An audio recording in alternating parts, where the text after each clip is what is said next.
Imagine opening your monthly cloud invoice and just, well, staring at a brand new line item for $20,000. Yeah, just that immediate total heart drop. Exactly. Your heart drops to the floor. You're frantically scanning the architecture diagram.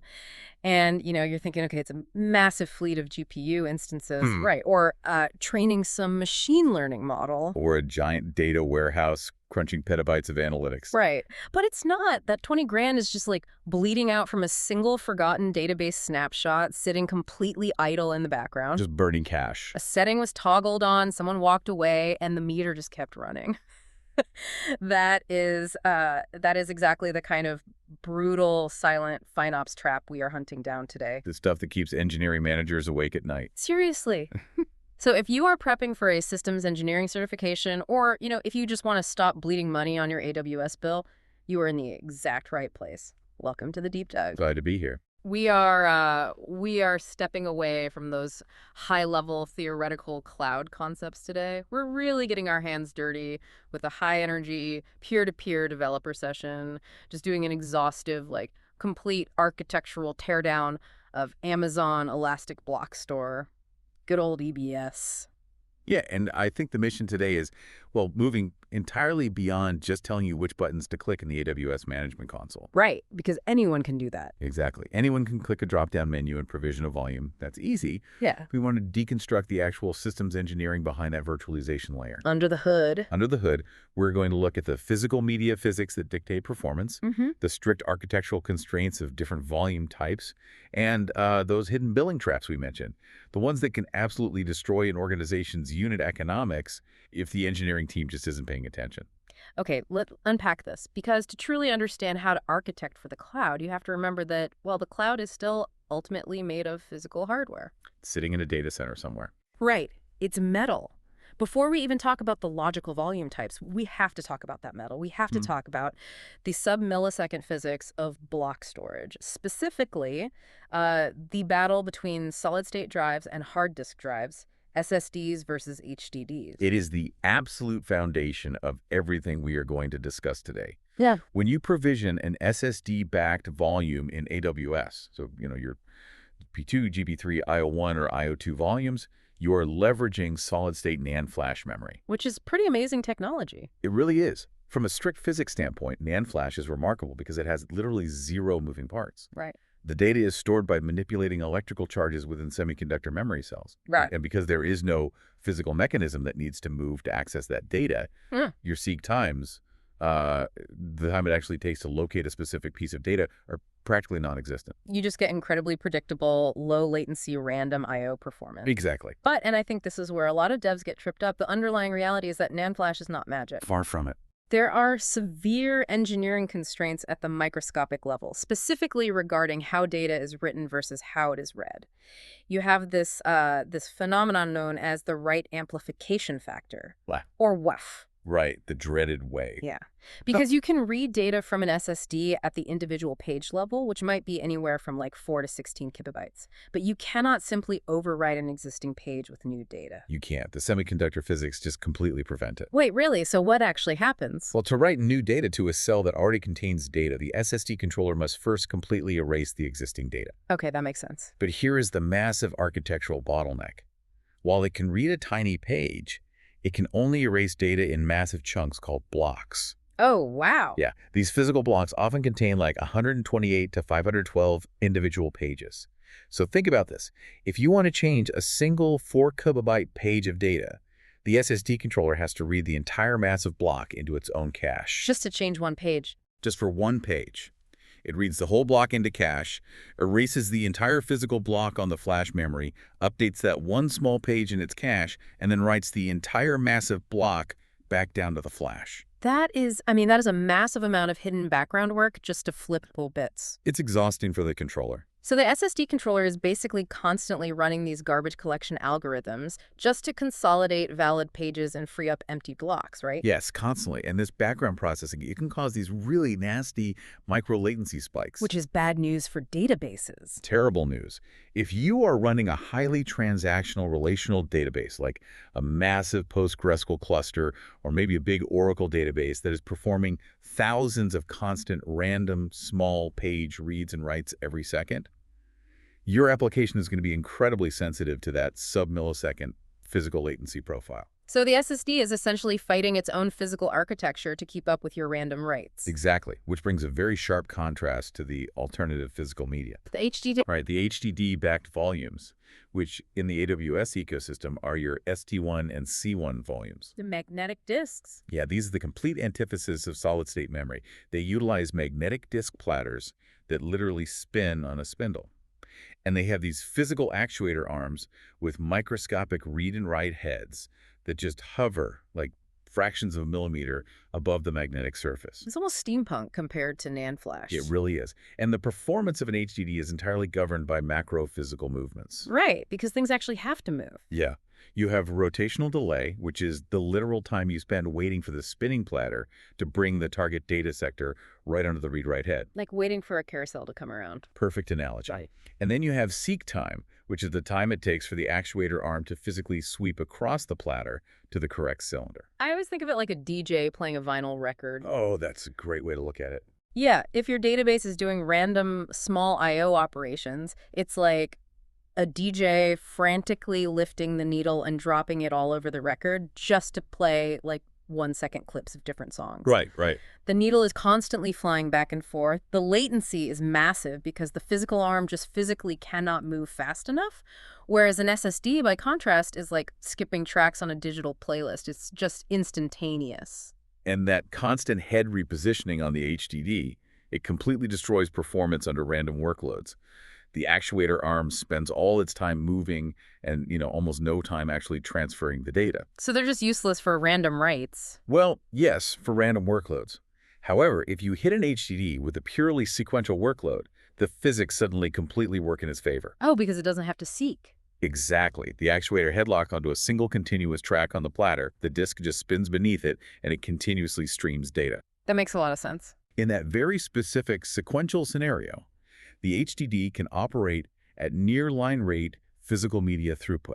It is incredibly efficient. So that physical reality is why HDDs still remain highly relevant and incredibly cost-effective for things like large block streaming operations. Massive big data processing clusters, log consolidation servers, deep archival systems, anything sequential. Okay, so we have this physical baseline, right? But we really need to map that to how AWS actually bills and throttles performance. Right, the cloud layer. Because the core metric in cloud storage is the IOP, the input-output operation per second. But, and this is crucial, an IOP is not a fixed universal unit of measurement across all volume types. It really isn't. The physical payload of an IOP is completely dictated by the physical limits of the underlying media we literally just talked about. So how does AWS define it? This is where we get into the split and merge mechanics of the EBS virtualization layer. This dictates your absolute performance ceilings. Because SSDs are optimized for smaller random access, AWS defines a single I/O operation on an SSD-backed volume as a maximum block size of 256 kilobytes. Okay, 256 for SSDs. Right.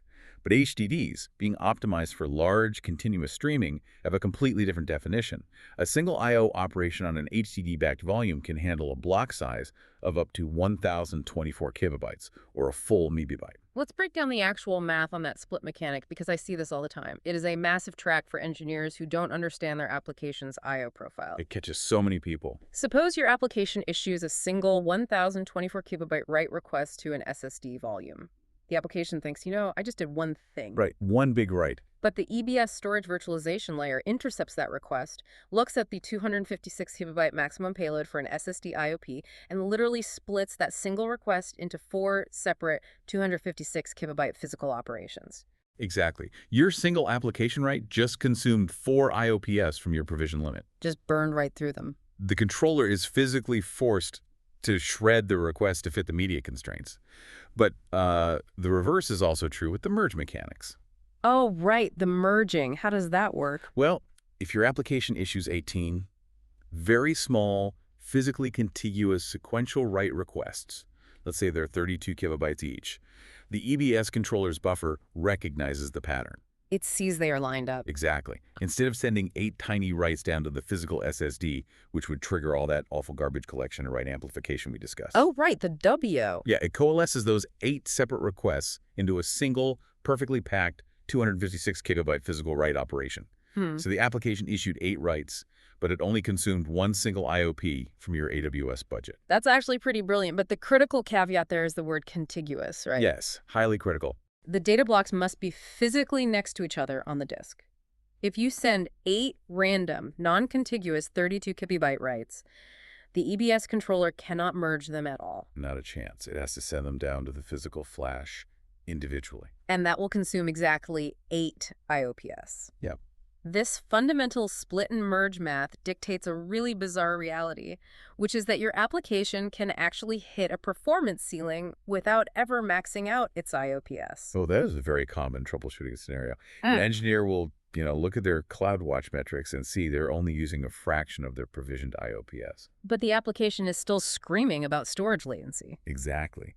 Because an SSD IOP is capped at 256 kilobytes, an application writing massive block sizes will actually saturate the volume's aggregate throughput limit way before the IOPS limit. Let's use GP3 as an example. If you provision a standard GP3 volume, you get a baseline of 3,000 IOPS and 125 megabytes per second of throughput, right? That's the baseline, yeah. So if your application pushes a purely sequential 256 kilobyte workload, you are going to hit that 125 megabyte per second throughput wall when you're only pushing like 500 IOPS. Exactly. You hit the throughput wall first. You have 2,500 IOPS completely unused, just sitting idle, but your volume is totally bottlenecked by the physical data transfer rate. You are choking on the block size, not the operation count. Understanding that mechanical reality, the physics of the media and how the virtualization layer slices the data, that is an absolute prerequisite for understanding how AWS packages and sells this performance. Right. It completely recontextualizes the historic shift in the AWS general-purpose storage tier. You mean the migration from the legacy GP2 architecture to the modern GP3 architecture? Exactly. Because for the longest time, GP2 was just the default reflex for literally any developer spinning up an EC2 instance. It was just the standard drop-down choice. We all did it. But the internal architecture of GP2 has a fundamental, deeply flawed constraint. Performance is inextricably mathematically coupled to physical storage capacity. They are logged together. You cannot scale one without the other. In the GP2 paradigm, your baseline performance scales at a strictly linear rate. It's exactly 3 IOPS for every single gigabyte of storage you provision. 3 to 1. Right. And the volume starts at a minimum floor of 100 IOPS. So if you want more performance, you literally have to buy more disk space. The volume performance caps out at 16,000 IOPS. Wait, let me do the math on that. If it's 3 IOPS per gigabyte and the cap is 16,000... Yep. Because of that ratio, the only way to mathematically reach that 16,000 IOPS ceiling is to provision a massive 5,334 gigabyte volume. Which created a terrible architectural anti-pattern. Inexpensive one. Huge. Suppose you had a relatively small database, maybe just 200 gigabytes of actual data, but it was highly transactional, supporting a massive e-commerce checkout system, and it desperately needed that maximum 16,000 IOPS to handle the concurrent queries. Very common scenario. Right. You couldn't just tell AWS, I want a small disk that goes very fast. You were forced to provision a 5,334 gigabyte volume, dump your tiny 200 gigabytes of data onto it, and leave over 5 terabytes of storage completely empty. Just writing zeros. Exactly. Just so the storage controller would unlock the performance you needed. You were just buying phantom storage. And AWS recognized that smaller volumes were being totally starved of performance under this model. To mitigate this, they implemented this burst credit bucket system for any GP2 volume under 1,000 gigabytes. A famous burst bucket. Yeah. The concept was to allow a small disk to temporarily act like a fast disk. When you create a new GP2 volume, it starts with an initial balance of 5.4 million I/O credits in a logical bucket. Okay, 5.4 million sounds like a lot. It does. And whenever the volume needs to exceed its baseline performance, which remember is just that tiny 3 IOPS per gigabyte, it spends credits from that bucket. This mechanism allows a tiny volume to burst up to a maximum of 3,000 IOPS. But the bucket is leaky. Very leaky. If you are sustaining that maximum 3,000 IOPS burst, that bucket of 5.4 million credits will completely drain in exactly 1,862 seconds. That is roughly 30 minutes of peak performance. And once that credit pool runs dry, you hit a catastrophic performance cliff. You fall right off. The EBS controller forcefully throttles your volume back down to its baseline scaling rate. So if your database was sitting on a 100 gigabyte volume, Your baseline is a paltry 300 IOPS. Dropping from 3,000 IOPS to 300 IOPS in the middle of a massive traffic spike. It's game over. It really is. It's going to cause queries to queue up, massive application timeouts, and just cascading failures across all your microservices. You are playing a dangerous game of token economics with your production database. Exactly. And that inherent risk, along with the wasted capacity anti-pattern, those are the primary drivers behind the creation of GP3. Because the entire value proposition of GP3 is the complete decoupling of storage capacity from performance metrics. Total separation. So what does this all mean? It means GP3 isn't just an upgrade. It's a fundamental shift in how you architect cloud economics. Yeah. Every single GP3 volume, whether it is 1 gigabyte or a whole terabyte, automatically includes a baseline performance of 3,000 IOPS. And 125 megabytes per second of throughput. Exactly. And that performance floor is baked right into the base price of 8 cents per gigabyte month. You don't have to earn credits, you don't have to burst, and you absolutely don't have to buy empty space. It's so much cleaner. If your specific workload demands more than that generous baseline, you simply dial up the sliders. You just ask for more IOPS. Yeah, you can independently provision up to 80,000 IOPS and 2,000 megabytes per second of throughput on a GP3 volume. You pay a marginal, very granular premium for the exact performance metrics you need, completely independent of the volume's physical capacity. Returning to our e-commerce database scenario, right? A 200 gigabyte data set that really needs 16,000 IOPS. Right. On the legacy GP2 architecture, you had to over-provision 5 terabytes of space to hit that limit. Costing a fortune. Right. But on GP3, you simply pay the baseline storage cost for your 200 gigs, and then you pay a small fee for the additional 13,000 IOPS you need above the free baseline. The monthly math comes out to roughly $81. Wow. Yeah. If you attempted to run that exact same 16,000 IOPS workload on the legacy mission-critical IO1 tier, it would cost you over $1,000 a month. That's incredible. So moving from GP2 to GP3 doesn't just eliminate the mathematical risk of the burst credit bucket running dry. It generally yields a 20% savings on baseline storage costs while providing massive performance headroom. It's a complete no-brainer. Mm-hmm. But the underlying systems engineering that actually allows AWS to offer this decoupled pricing is fascinating. Because physically, they are still SSDs. Right. In a physical data center, an SSD is an SSD. Yeah. The physical hardware still has tightly coupled capacity and performance. A physical flash drive on an AWS server rack basically operates with the exact same constraints as a GP2 volume. So how on earth does the AWS virtualization layer magically offer decoupled GP3 metrics? They achieve it through dynamic logical sharding across the underlying hardware fleet. So instead of mapping a user's EBS volume to a single physical disk on a single server, the EBS control plane just shreds the logical volume into multiple shards. Exactly. They transform a physically coupled storage medium into a dynamically decoupled logical fabric. When a user requests a high-performance GP3 volume with a very small storage capacity, the AWS Configuration Manager doesn't just drop that on one drive. Right. It dynamically distributes the shards of that logical volume across multiple physical hardware nodes throughout the entire data center. And crucially, it places these hot, high-performance shards right alongside the shards of other AWS customers who have provisioned massive, cold, low-performance archival volumes. Well, that's smart. It is advanced real-time bin packing at a planetary scale. Exactly what it is. AWS is basically balancing the aggregate IOPS of a specific physical disk. If one customer buys a terabyte of space but barely ever reads from it, AWS fills the remaining I/O capacity of that physical drive with fragments of another customer's high-performance database. They are maximizing the utilization of the physical hardware across the entire availability zone. Yeah. And they just pass those macro efficiencies back to the user as lower decoupled GP3 pricing. It's an elegant solution to a very rigid hardware constraint. It really is. However, this raises a pretty major architectural crossroad. If GP3 is this incredibly flexible, cost-effective marvel of distributed sharding that can scale up to 80,000 IOPS, and, AWS openly states it covers 80% of all general cloud workloads, why does the provisioned IOPS tier even exist? That is the big question. Why would a rational engineering team willingly pay roughly 13 times more for an IO2 block express volume? I mean, I've run heavy PostgreSQL clusters on GP3, and the performance is fantastic. The IO2 IOPS are tiered, starting at 6.5 cents per provisioned IOP per month, compared to less than half a cent on GP3. An astronomical premium. Exactly. So is sub-millisecond latency really a strict non-negotiable necessity, or is IO2 just an expensive luxury for enterprise enterprise architects who want the absolute shiniest, most expensive toy in the AWS catalog. If we connect this to the bigger picture, that premium is not a luxury. It is a strict operational necessity for the enterprise persistency tier. Really? Strictly necessary. Absolutely. We're talking about the apex workloads here. Massive, highly transactional Oracle RAC databases, SAP AgentEd deployments, sprawling Microsoft SQL Server clusters that are processing real-time financial transactions. Okay, the really heavy hitters. Exactly. For these systems, raw throughput and average IOPS are completely insufficient metrics. They demand microscopic latency consistency and extreme mathematically guaranteed durability.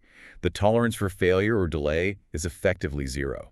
Because the raw specifications of IO2 Block Express are staggering. Oh, they're huge. These volumes scale up to a massive 64 TB. They can push an astonishing 256,000 IOPS and 4,000 megabytes per second of throughput. But the real discriminator is the durability rate. That's the kicker. Standard GP3 SSDs offer a durability of 99.8% to 99.9%. Which is pretty good for most things. Right. But IO2 Block Express pushes that to an engineered 99.999%. 5 nines of durability. 5 nines. That drops the annual failure rate of the volume down to just 0.001%. To frame that practically, standard GP3 durability means an enterprise running a fleet of, say, 1,000 volumes might statistically expect 2 of those volumes to fail over the course of a year, requiring data restoration from backups. Yes. But with IO2 Block Express, you would only expect 1 volume failure for every 100,000 running volumes. The hardware redundancy is massive. It is. But the latency profile is where the true engineering magic lies, and it is entirely dependent on the AWS Nitro system.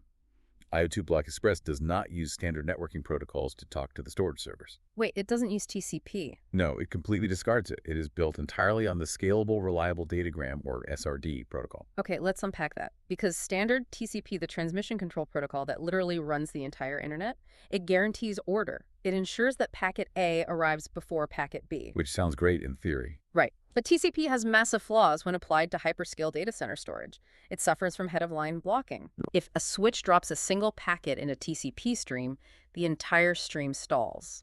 The receiving server waits, the sending server waits for an acknowledgement, eventually realizes the packet is lost, and retransmits it. Meanwhile, all the other packets behind it are just stuck in a queue. And that creates massive network jitter and nasty latency spikes. So SRD completely discards standard TCP. Entirely. SRD is a custom protocol implemented directly into the physical silicon of the AWS Nitro card. The actual hardware card. Yes, the custom application-specific integrated circuit, or ASIC, sitting right there on the physical host machine.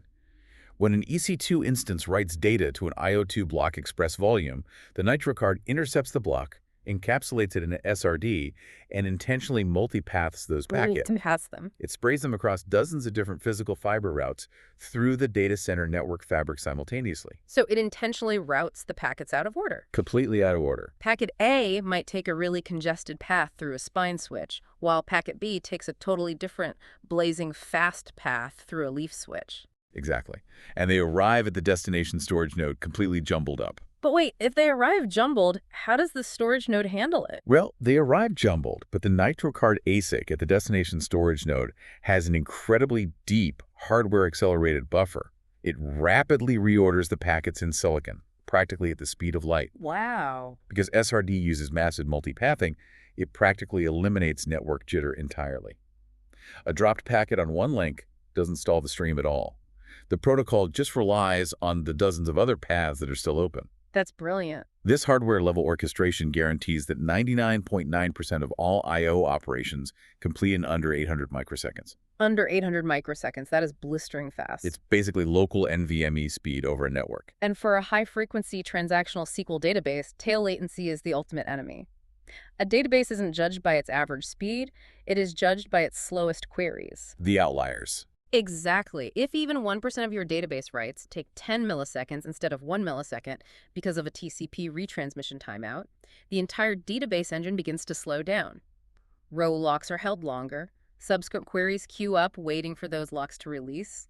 The whole application becomes sluggish. The cascade effect. But IO2 Block Express reduces that outlier tail latency by more than 10 times compared to a standard GP3 volume.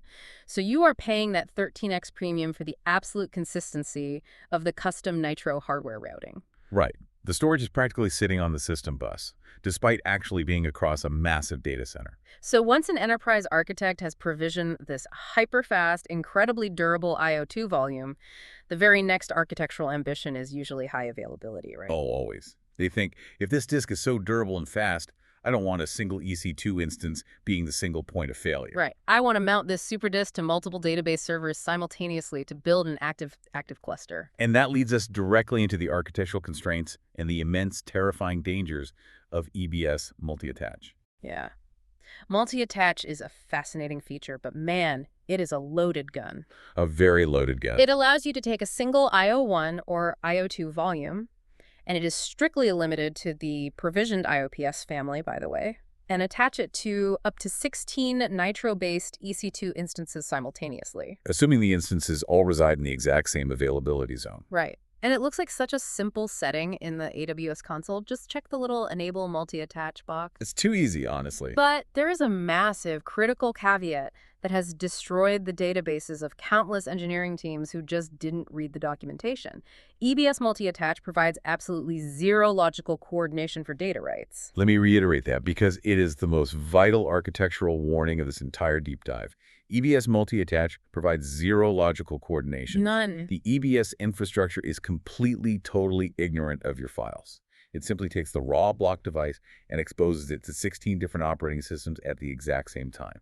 It does not know what a file is, it does not know what a directory is, and it absolutely does not care. So suppose a junior developer mounts a multi-attach volume to 3 different Linux EC2 instances, right?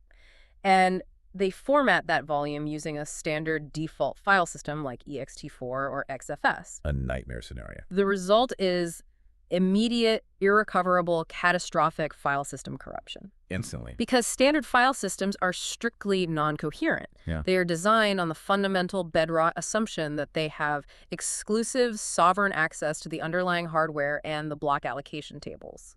Let's walk through exactly why that fails. ext4 aggressively caches file system metadata in the local host's RAM to speed up performance. Because it thinks it's the only one using the disk. Right. So if instance A wants to create a new log file, it looks at its local memory cache, finds what it believes is an empty block on the disk, writes the file, and updates its local inode table in memory. Okay. But instance B, sitting right next to it, has absolutely no idea that just happened. Instance B's memory cache still thinks that exact same block is totally empty.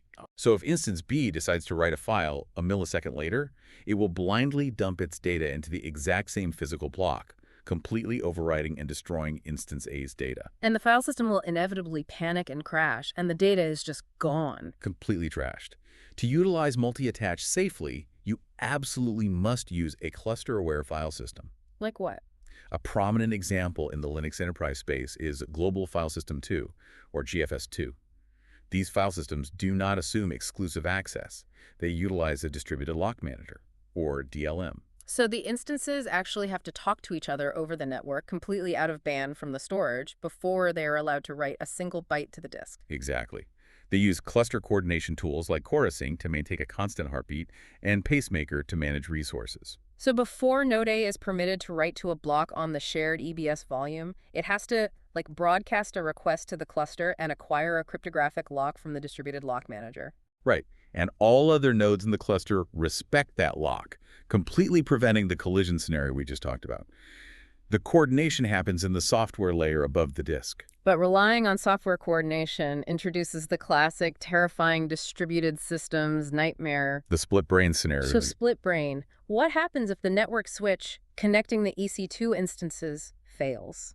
Node A and Node B are both perfectly healthy, and the EBS volume is perfectly healthy, but the nodes can no longer ping each other over the chorusing heartbeat. So Node A assumes Node B has crashed. And Node B assumes Node A has crashed. Yes. They both simultaneously attempt to take master control of the volume and begin writing data, completely ignoring the locks because they think they are the only survivor. And we are right back to data corruption.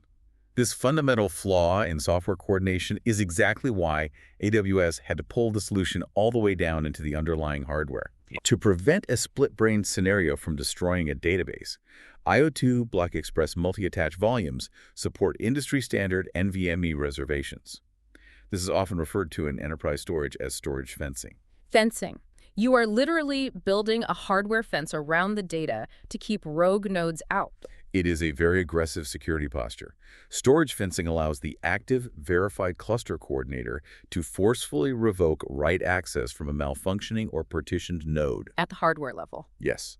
It intercepts the rogue writes directly at the storage controller layer. The rogue node might think it is writing data, but the hardware is literally throwing the packets in the trash. How does that actually manifest at the hardware level? It relies on very specific NVMe cryptographic commands.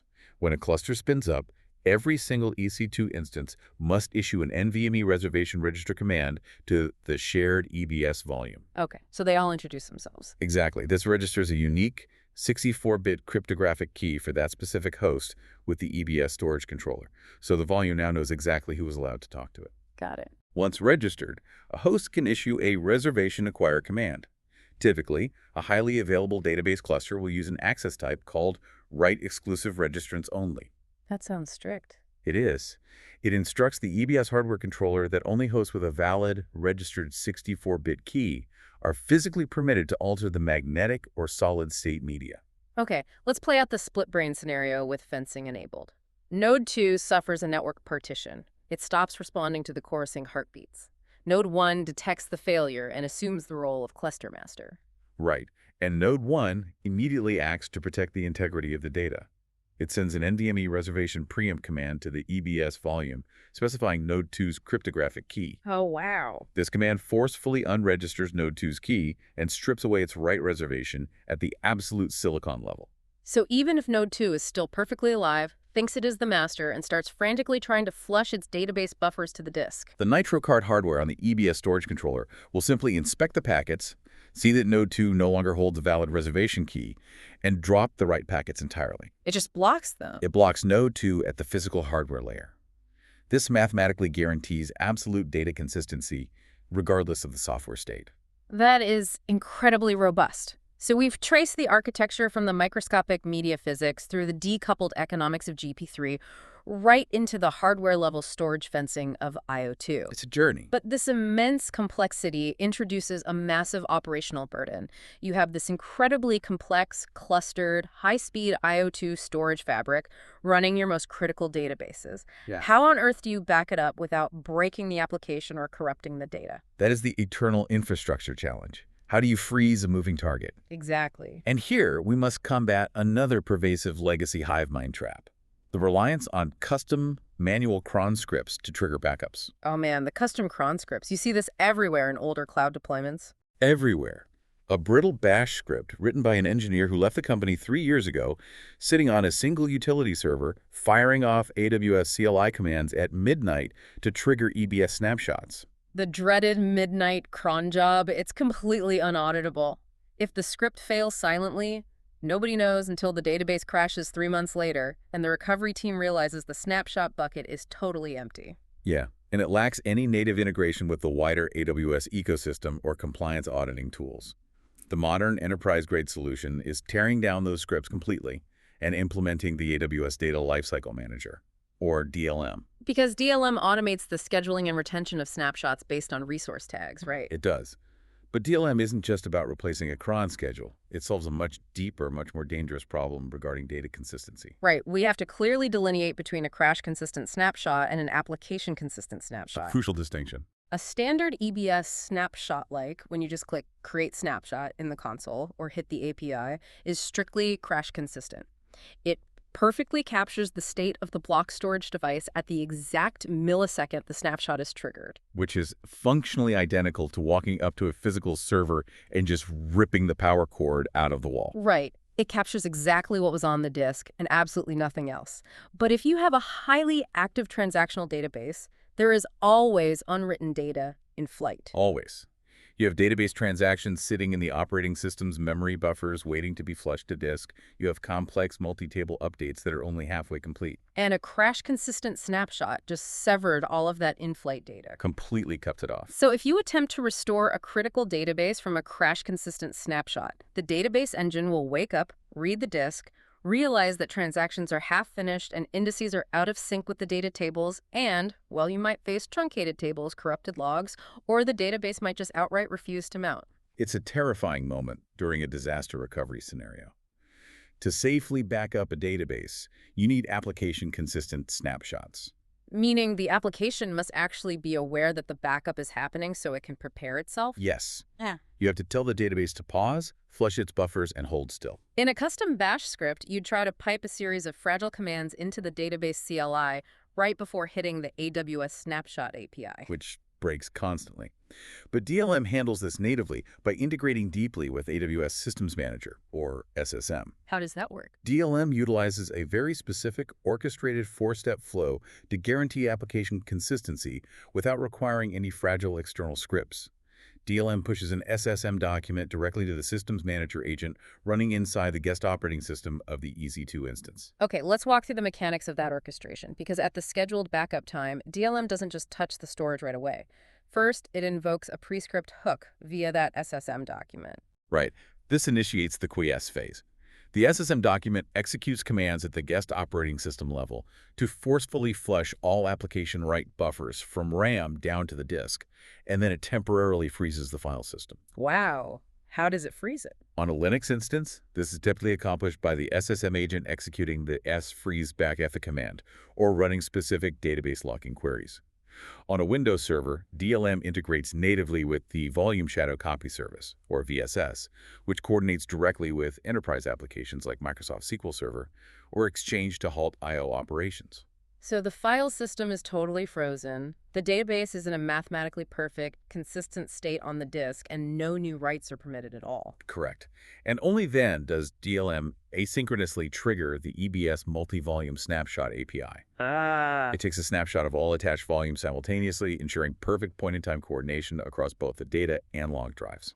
But wait, if the file system is frozen, doesn't that take the application down? Well, the snapshot initialization only takes a few seconds. Okay, that's fast. Yeah. The moment the EBS API registers that the snapshot has successfully initialized and the blocks are locked for backup, DLM immediately triggers the thaw phase. Unfreezing. Exactly. It invokes the PostScript hook via SSM, running the sfreeze command to unfreeze the file system. The database tables are unlocked, the I/O queues are released, and normal write operations resume. The application is only paused for a few seconds. It is a meticulously coordinated dance between the control plane, the operating system, and the storage layer. And unlike a cron script, it is completely transparent and auditable for compliance. That's the best part for enterprises. DLM automatically applies specific system tags to the resulting snapshots based on the success or failure of that SSM flow, right? Yes. A compliance auditor can look at a snapshot and just search for the tag oz.dlm.prescript. And if the value is success. Or on Windows, if the tag app consistent is set to true, Yeah. it mathematically proves to the compliance team that the database was properly quiesced and the snapshot is absolutely safe to restore. You have verified application consistent backups. Peace of mind. Which brings us to the final and perhaps most dangerous architectural trap of our deep dive. A trap that combines technical constraints with catastrophic financial implications. Ah, yes, FSR. Right, because imagine you have done everything perfectly. You migrated your workloads to GP3 to optimize costs. You set up IO2 with NVMe reservations for your master cluster. You have DLM orchestrating perfect application-consistent backups. Pristine architecture. And then a disaster strikes. The primary database is corrupted by a bad deployment. You need to restore from your perfect DLM snapshot. You click Restore, the new volume attaches to the EC2 instance, the server boots up, and the application performance absolutely crawls to a halt. Just grinds to a standstill. The storage latency spikes to thousands of milliseconds. The database is totally unresponsive. You bought the fastest disk, you took the perfect backup, and your recovery time objective is still destroyed. It's heartbreaking. Why does that happen? Because of an underlying mechanism in the EBS architecture called lazy loading, or lazy hydration. Yes.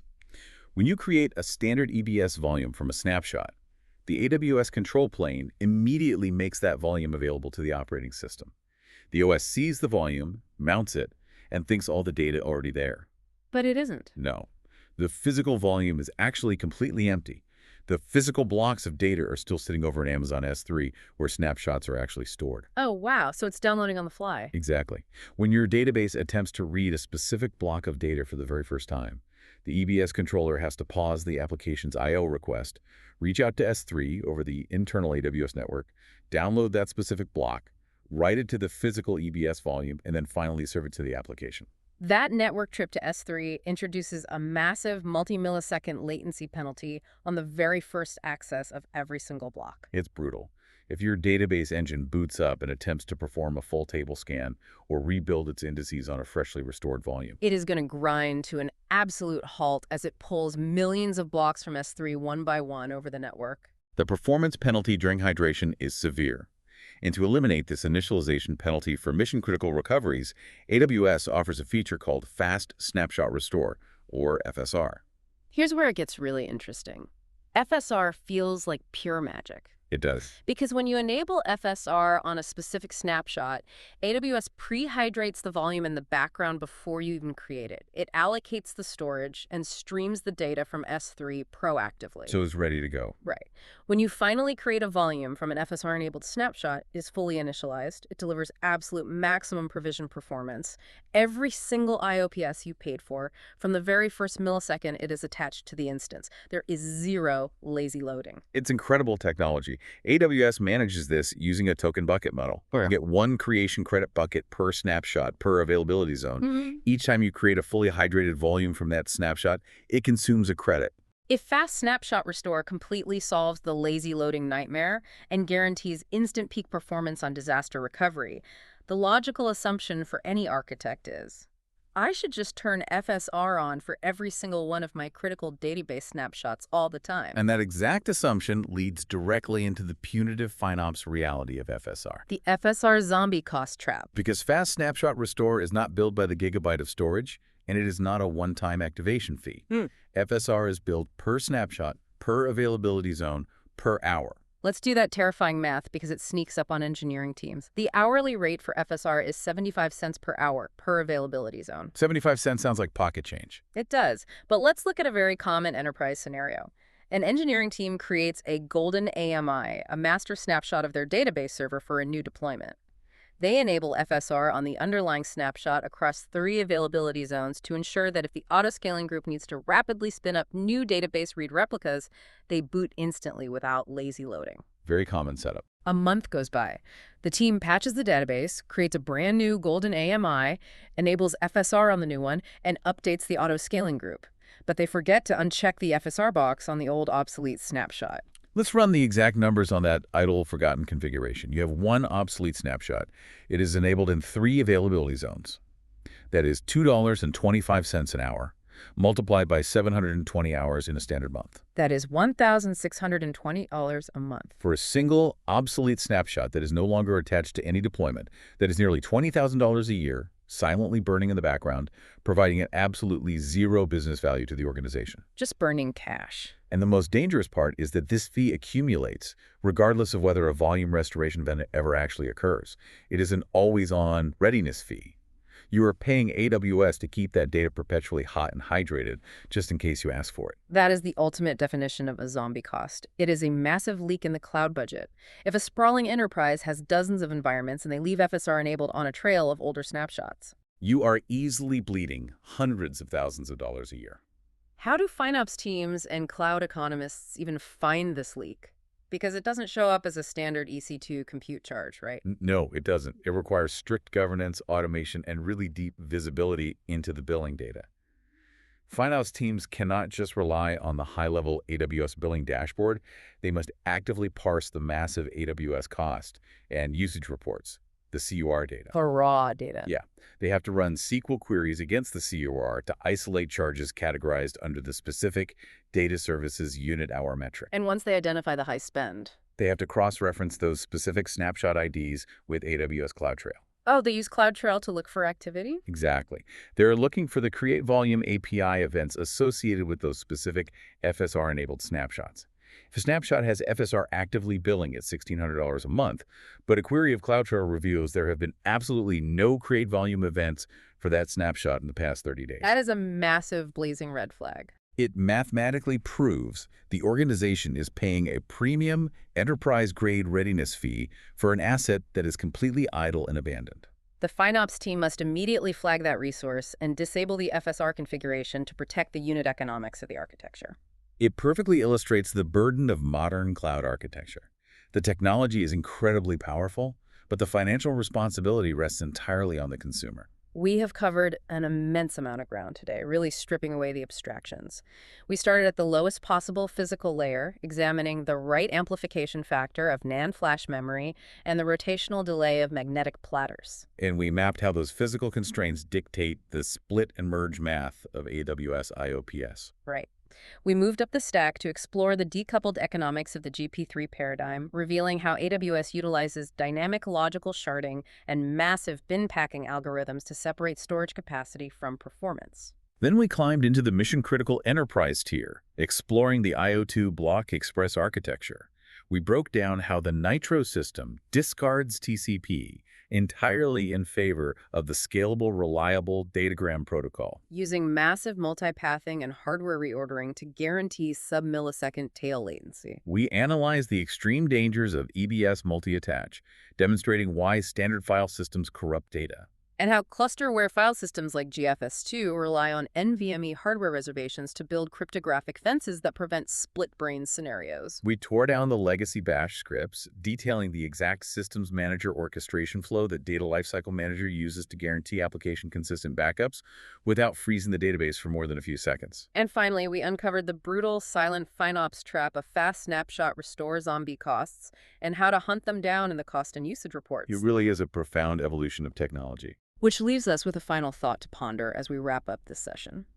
If you take all of this engineering into account, the dynamic sharding across the data center, the SRD network multipathing, the cryptographic hardware fencing, the automated lifecycle hooks injecting commands into the operating system, the cloud abstraction has fundamentally changed what a disk actually is. That is the critical realization for any cloud architect.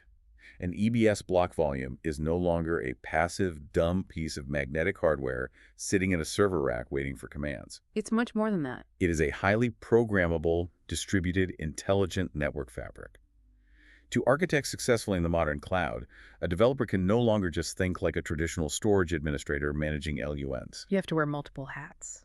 You must think like a network engineer to understand the SRD routing, an economist to understand the decoupled provisioning and FSR traps, and a distributed systems architect to orchestrate the clustered resilience and locking. It requires a completely unified mental model. The disk is dead. Long live the storage fabric. That brings us to the end of our architectural teardown. For everyone listening, your homework today is clear.